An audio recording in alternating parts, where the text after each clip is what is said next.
بارے میں جیسا آپ نے فرمایا بالکل ٹھیک کہ زندگی کے آخری لمحے تک آپ خدمت دین میں مصروف رہے.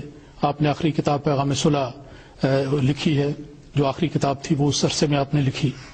پھر اس کے بعد وفات سے ایک دن پہلے بھی آپ نے لاہور کے روسا کے سامنے پیغام حق پہنچایا.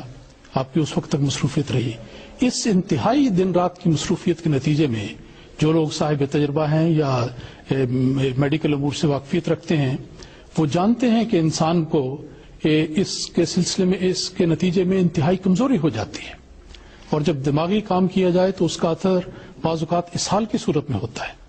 تو یہ کیفیت تھی انتہائی شدید دن رات محنت کرنے کے نتیجے میں کہ حضرت مسیح موعود علیہ الصلوۃ والسلام کو اسہال کی تکلیف تھی، جس کے نتیجے میں آپ کو بار بار بیت الخلا جانا پڑتا تھا، اور ظاہر بات ہے کہ اس کے نتیجے میں کمزوری ہوتی ہے. تو یہ سلسلہ چلتا رہا اور آخر میں یہ نکاحت اپنی انتہا کو پہنچی اور آپ کا وہاں پر وصال ہوا. اب جب وصال ہوا